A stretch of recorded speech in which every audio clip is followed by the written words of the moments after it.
अक्सर हम लोग गलतियां ये करते हैं कि जो मैथ की फॉर्मूला होती है उसको हम लोग रटते हैं और रटने का परिणाम ये होता है कि याद तो हो जाता है लेकिन कुछ ही समय बाद उसे बहुत जल्दी ही भूल जाते हैं।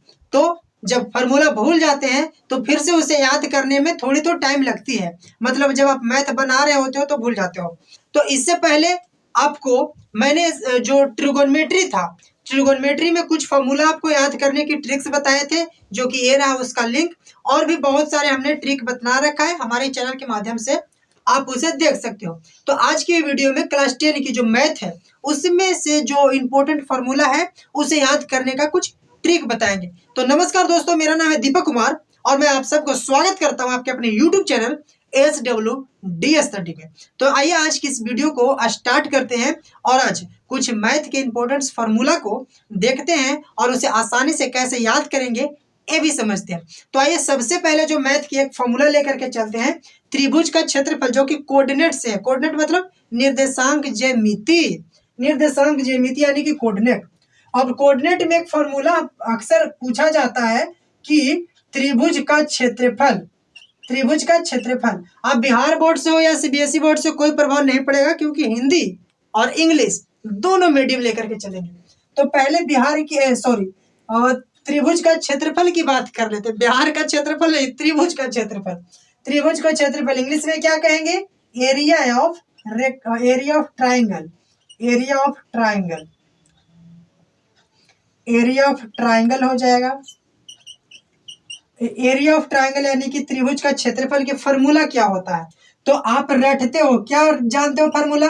कि 1/2 x1 into y2 minus y3 plus x2 और y3 minus y1 plus x3 और यहाँ पे y1 माइनस y2। ये फॉर्मूला आपने क्या किया है कि इसको आपने रटा है, रट करके याद किए हो। तब रटने की जरूरत है नहीं क्योंकि रटोगे तो कंफ्यूजन होगा। अब रटना नहीं है, मेरे साथ सीखिए हम कैसे याद करते हैं और अपने स्टूडेंट को कैसे याद करवाते हैं। आप भी इस वीडियो में सीख जाओगे। देखो, जब भी आपको इस फॉर्मूला को याद करना हो तो याद मत करना, मेरा एक तरीका याद रखना। तरीका क्या है कि सबसे पहले आपको लिख लेनी है। क्या लिखना है? y1, एक मिनट, सबसे पहले आपको इस तरीके से नंबर कुछ लिख लेनी है और वो नंबर कुछ इस प्रकार से ऐसे लिखना, y1 y2 y3, ऐसे ऐसे नंबर को आपको लिख लेने, जो कि ये नंबर है इसको माइनस में ऐसे लिखना है, माइनस में। ठीक, उसके बाद क्या करना कि आपको ये फार्मूला बनाने के लिए 1/2 आपको ऐसे ध्यान में रखना है कि 1/2 होता है ना, 1/2। और उसके बाद फार्मूला कैसे बनेगा ध्यान से समझो। तो आपको यहाँ से ऐसे जानी है, यहाँ से y1 से नहीं, y1 को छोड़ देना है और y2 से y3 जाना है। लेकिन उससे पहले आपको x1 यहाँ पे लिख लेना है, क्योंकि x1 और y1 का भी तो सीरीज चलेगा ना। तो x1 पहले लिख लेना है और x1 के जस्ट बाद आपको ऐसे ब्रैकेट डालनी है और ब्रैकेट में ये दोनों है ना, y2 से y3 गए तो ये दोनों तो हमको आएगा, ये दोनों वहीं आएगा ना, यानी y2 माइनस y3। क्या करना है कि y2 माइनस y3 यहाँ पे हो गया। फिर आपको प्लस करना है और ये x2 है तो ऐसे ही x1 के बाद x2 लिख लेना है। इतना तो लिख लोगे ना, x1 के बाद x2। और फिर आपको क्या करना है कि फिर इस y3 से डायरेक्ट इसमें आ जाना है, मतलब कि लास्ट को फर्स्ट में आना है। समझ में आ रहा है ना? पहले सेकंड से थर्ड में गए, फिर थर्ड से लास्ट में आना है। तो लास्ट में क्या बन जाएगा? तो आप देखोगे कि y3 माइनस y1 बन जाएगा, है ना, प्लस बारी x2 लिखनी है तो बारी किसका है? x3 का, x3।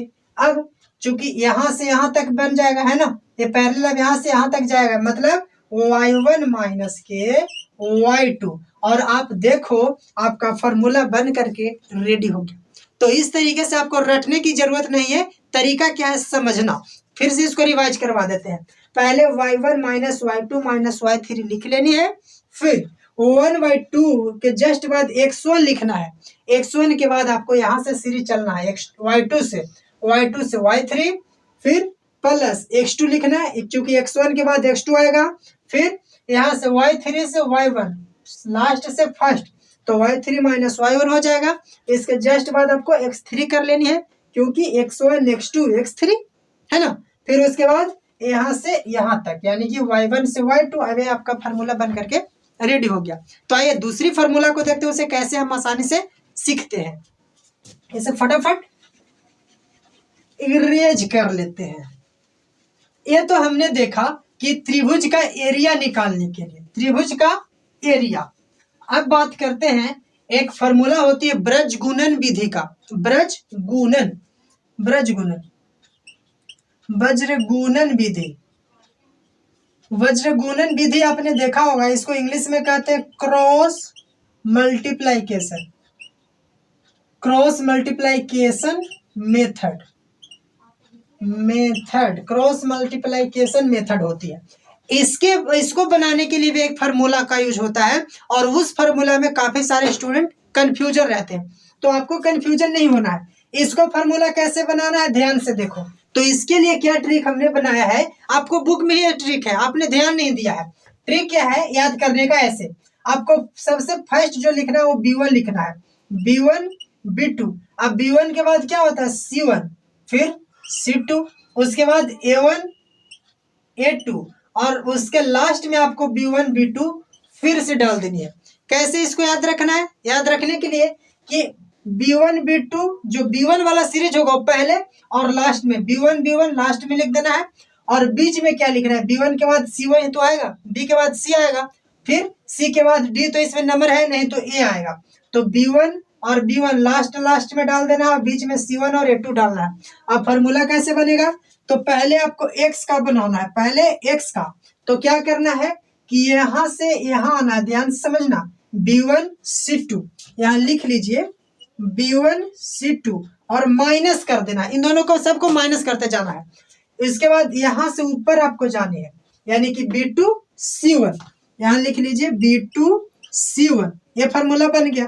फिर उसके बाद इक्वल y का फार्मूला बनाना रहेगा, x का तो बन गया, अब y का, तो y में फिर ऐसे ऊपर से आपको नीचे आना है, यानी कि C1 A2 यहाँ लिख लीजिए, C1 C1 A2 है ना, और माइनस फिर यहाँ से आप जाओगे, यहाँ से यहाँ जाओगे, मतलब कि C2 A1। उसके बाद 1 वेरिएबल के लिए है ना, x और y तो हो गया, तो 1 वेरिएबल के लिए, तो 1 वेरिएबल के लिए आप क्या करोगे, 1 वेरिएबल के लिए, तो इसमें आपको करना क्या है, तो बच गए लास्ट वाला यहाँ आओगे, यानी कि A1 B2 आओगे, माइनस फिर यहाँ से ऊपर जाओगे A2 B1। तो इस तरीके से आप इसको भी कर सकते हो, आपको रटने की जरूरत ही नहीं है, अगर आप तरीका याद रखते हो तो भाई रटने की क्या जरूरत पड़ेगी। तो आपने 2 फार्मूला देखा कि कितनी आसानी से हमने कर लिया, और भी कुछ फार्मूले हैं उसे भी इसी प्रकार से करेंगे और बहुत आसानी से करेंगे, ठीक है। तो बने रहिए हमारे वीडियो में। और भैया हो, अगर आपको वीडियो थोड़ा अच्छा लगे ना तो वीडियो को लाइक कर देना, और चैनल को सब्सक्राइब करके बेल आइकन को प्रेस कर लेना, ताकि हमारे वीडियो जो है आपके तक सबसे पहले आ जाए। तो अभी तक आपने 2 फार्मूला देख लिया, ठीक है। अब तीसरी फार्मूला मूल निकालने के लिए, द्विघात बहुपद का फार्मूला है, द्विघात बहुपद का द्विघात समीकरण किसको कहते हैं, तो द्विघात समीकरण जो होती है आपका ax² plus bx plus c equal to 0, ये हमारा द्विघात समीकरण ही तो है ना, यही ना है। तो इसमें आपको मूल निकालने की फार्मूला का ट्रिक बताते हैं, क्या निकालने के लिए, मूल। तो आप बताइए कि मूल में आपको एक चीज है, मूल निकालने से पहले जरूरत पड़ती है, और वो होती है डी। और डी निकालने के लिए क्या फार्मूला का यूज करते हैं, तो डी कैसे निकालना, तो इसमें देख रहे हो कि ए है, बी है और सी है ना। तो बीच वाले जो नंबर है इसको पहले स्क्वायर कर लेनी है, बीच वाले नंबर का स्क्वायर कर लेना है। उसके जस्ट बाद आपको माइनस कर लेनी है, बीच वाले नंबर का स्क्वायर करके माइनस कर लेना है, और यहाँ 4 लिखना है। अच्छा 4 क्यों लिखना है, 4 ही क्यों, क्योंकि इसका वेरिएबल देखोगे तो 1 2 3 4, इस 4 वेरिएबल में है ना, इसलिए यहाँ पे 4 आपको लिखना है, ठीक। और 4 लिखने के बाद चूंकि बी तो लिख दिए हैं, बी लिख दिया है ना, तो बचा क्या, ए बच गया और साथ ही साथ सी बच गया। अब कहोगे कि 0 भी बच रहा है, तो जहां यहाँ 0 लिख दिए तो मल्टीप्लाई करके सब हो जाएगा हीरो, सब इसका कहानी हो जाएगा खत्म। तो ऐसे नहीं लिखना है, 0 को सिर्फ छोड़ देना है, बाकी सभी को लिख देना। अच्छा समझ में आ गया कैसे करना है? समझ में आया फॉर्मूला को? चलिए एक बार फिर से रिवाइज करवा देते हैं। क्या बोले कि इस नंबर को पहले स्क्वायर कर लीजिए, फिर माइनस कर लेना है, इतना कर लेना, ठीक। उसके बाद 1 2 3 4, 4 वेरिएबल है तो 4 लिख दिए। अब चूंकि बी तो पहले से लिख दिए हैं तो बच गया ए और साथ में बच गई सी। तो डी बराबर फॉर्मूला क्या बन गया? बी स्क्वायर माइनस 4ac, है कि नहीं? अब बात करें मूल का, तो मूल निकालने के लिए जैसे इसमें बी स्क्वायर किए ना, तो इसमें सिर्फ बी लिखना है, सिर्फ और सिर्फ बी, लेकिन आपको माइनस में लिख देनी है, ठीक है। इतना आपको ध्यान में रखना है, बी तो लिखना है लेकिन आपको माइनस में। तो हमने माइनस में लिख लिया और उसके बाद आपको प्लस माइनस दोनों लिखना है। अब आपके मन में सवाल आ रहा होगा कि प्लस माइनस दोनों क्यों लिखे? तो प्लस माइनस दोनों इसलिए लिखते हैं क्योंकि डी आपने पढ़ा है ध्यान से, तो डी जब निकालते हो तो इसको सॉल्व करने के बाद कोई निगेटिव माइनस में भी नंबर आ जाते हैं। जैसे मान लीजिए कि 8 आया तो कभी कभी 8 माइनस में भी आ जाता है और कभी कभी 8 प्लस में भी आता है, दोनों आता है ना। तो हमको पता नहीं है कि इसको सोल्व करने के बाद माइनस में आएगा कि प्लस में आएगा, तो नहीं पता रहता है, इसलिए हमने दोनों माइनस प्लस यहाँ पर लिख लेते हैं। इतना समझ में आ गया? चलिए, और यहाँ पे क्या लिखा रहता है? यहाँ पर हमारा डी लिखा जाता है। अगर आप यहाँ पे डी नहीं लिखना चाहोगे, यहाँ डी नहीं लिखना चाहोगे तो डी बराबर ही फॉर्मूला है ना, तो इसी को एडजस्ट कर लिया जाता है, बी स्क्वायर माइनस 4ac। और नीचे नीचे क्या रहता है? नीचे 2a रहता है, 2a रहेगा, है कि नहीं? नीचे 2a रहेगा। यहाँ पे जो a की वेरिएबल है ना, a का वेरिएबल कितना होता है? 2, तो यहाँ पे 2a लिख लिया जाता है, सिर्फ स्क्वायर नहीं लिखा जाता है, यहाँ पे 2a लिख लिया जाता है। तो इसकी ये फार्मूला बन गया। तो आपने देखा कि हमने 4 फार्मूला कितनी आसानी से बना लिया। एक तो फार्मूला बनाया त्रिभुज का क्षेत्रफल, दूसरा क्रॉस का ब्रजगुणन विधि, फिर हमने डी यानी कि विविधकार निकालना सीख लिया और साथ ही साथ मूल निकालना सीख लिया। 4 फार्मूला आपने बहुत आसानी से बेहतर तरीके से आपने सीखा है। तो आइए एक दो और फार्मूला है उसे भी हम कर लेते हैं। एक और फार्मूला क्या है? Section formula. सेक्शन फार्मूला बोले तो विभाजन सूत्र, या सेक्शन फार्मूला मतलब विभाजन सूत्र। देखिए विभाजन सूत्र को कैसे आप याद कर सकते हो। एक फार्मूला है जिसका नाम है विभाजन सूत्र। विभाजन सूत्र इंग्लिश में कहते हैं सेक्शन फार्मूला। सेक्शन फार्मूला किसको कहते हैं? तो सेक्शन फार्मूला को याद लिखो कैसे, ये समझ लो। सेक्शन फार्मूला में क्या क्या नंबर रहता है? तो x1 x2 तो रहता ही है, y1 y2 तो रहता ही है, लेकिन इसमें एक चीज और रहता है, m1 और m2 रहता है। तो इसका फार्मूला कैसे बनाना है? तो जरा भैया ध्यान से समझना। करना क्या कि सबसे पहले ये x1 और x2 को लिख लेना है, x1 और x2 को। लेकिन लिखना कैसे है? उल्टा करके लिखना है, मतलब पहले x1 उसके बाद पहले x2 उसके बाद x1 लिखना है। कैसे? देखो यहाँ पे आपको लिखना क्या है कि x2 और प्लस x1 लिखना है, इन दोनों को ऐड करना है, लेकिन पहले x1 x2 नहीं, x2 x1 ऐसे। और इसके आगे आपको m1 और m2 लगा देना है। यहाँ पर पहले m1 है ना, तो यहाँ m1 लगा देना, और यहाँ m2 बच गया तो यहाँ पर इसके आगे m2 ऐसे आपको लगा देनी है। और नीचे क्या देना है? नीचे अगर आप देखोगे कि x2 और x1 को यहाँ से हटा दोगे तो सिर्फ प्लस में m1 और m2 बचेगा, है ना। तो यहाँ आपको m1 और प्लस m2 लिख लेनी है। और ये बन गया आपका x के लिए। y के लिए तो y का भी ऐसे ही करेंगे कि y2 और y1 को ऐड कर देनी है, मतलब y2 प्लस क्या y1 लिख सकते हो, y2 प्लस के y1 ऐसे लिख लेना। उसके बाद क्या बोले कि इस m1 और m2 को आगे डाल देना इसका, तो m1 पहले तो यहाँ हो जाएगा m1 और m2 बाद में, तो यहाँ हो जाएगा m2। और नीचे क्या डालना है? तो नीचे आपको m1 प्लस m2, इन दोनों कंडीशन में m1 m2 को नीचे प्लस कर देना है। आपने देख लिया कि किस प्रकार से फार्मूला बन गया, बना ना, समझ में आ गया। चलिए एक बार फिर से रिवाइज कर लीजिए। क्या करना है कि पहले x2 प्लस x1 ऐसे लिख लेना है, फिर इसका सीरीज m1 और m2 है तो इसके आगे डालेंगे m1 और इसके आगे डालेंगे M2। फिर M1 और M2 को यहाँ पे नीचे प्लस कर लेनी है। उसके बाद Y1 के लिए भी वही करेंगे, पहले Y2 और प्लस के Y1 लिख लेनी है।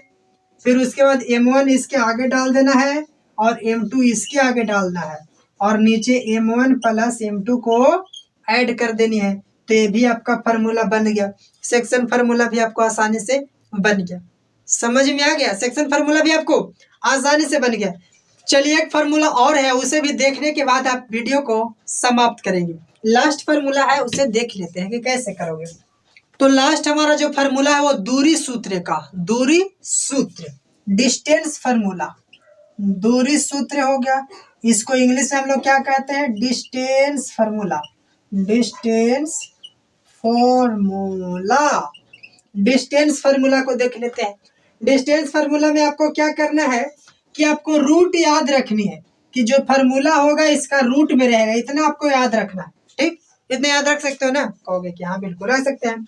अब इसमें दो चीजों की जरूरत पड़ती है, x1 और x2 तो देखते ही हो साथ में रहता है, और वहाँ y1 और y2 रहती है।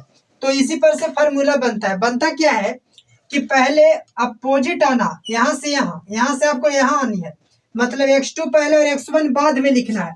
क्या करना है कि x2 पहले और इन दोनों को माइनस कर दो, x2 माइनस x1, और इसको आपको स्क्वायर कर लेंगे। ठीक है, इसको आपको स्क्वायर कर लेना है। प्लस, प्लस में क्या करोगे, फिर इन दोनों को घटा दो, मतलब y2 में से y1 को घटाना, y2 में से y1 को घटा करके, चूंकि इसको स्क्वायर दिए थे तो इसको भी स्क्वायर दे देना, और ये इसकी फार्मूला बन जाती है। तो आपने देखा कि सारे फार्मूलों को हमने कितनी आसानी से याद किया, बनाया है। तो आप इस तरीके से याद रख सकते हैं। तो दोस्तों आज के लिए, आज की इस वीडियो में इतना ही। मिलते हैं नेक्स्ट वीडियो में। Thank you, thanks for watching video.